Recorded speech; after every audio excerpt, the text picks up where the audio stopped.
Good afternoon. Ang biyahe doon, nandito ang biyahe doon sa Babu City. Pupunta tayo doon sa Maaw. Maaw. Ito ang malayong baryo ng Babu City, kapedor. Maaw. Papunta na doon sa kabundukan.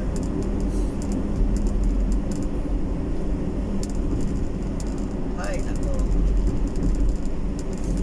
Mga kabiyahedor, trending na naman ang mga malita ngayon.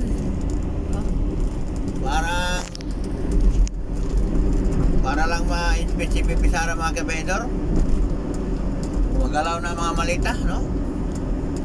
Mayroong isang congressman na talagang inaisa-isa na nilapitan ng kapwa congressman para bumoto nga ma-inspect si Pipi Sara. Mga lastik, ang laki ng mga offer, million din, no? Nako, talagang mahirapan si Pipi Sara ngayon, ha? Kung may investment si Pipi Sara, kabehedor, ibig sabihin itong bumuboto nga may investment si Pipi Sara, ito ang mga congressman nga talagang nabayaran, no? Hero mo kabehedor,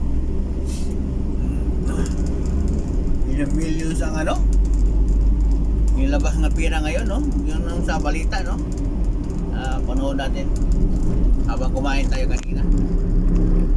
Talagang naghanda na sila ng maraming pera para makuha nila ang 200 nga boto nga ma-impeach si Pipi Sara. Kaya naglabas na naman ng mga pera. Talagang gumamit talaga ng pera. Yun lang ang pag-asa kasi nila, eh. Kasi alam naman nila ang marami talaga ang naghahabol basta may pera. At saka mas marami kasi ang mga buhaya dyan sa Kongreso, diba?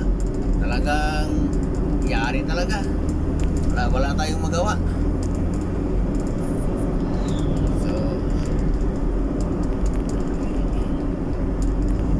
yung Lord na bahala dyan, mga kabahedor, no? Kasi gumagalaw na ang mga pera para dali talaga ang Pipi Sara natin. Kung magtagumpay sila nga ma-inspect si Pipi Sara, tingnan natin kung magtagumpay ba sila sa mga taong bayan.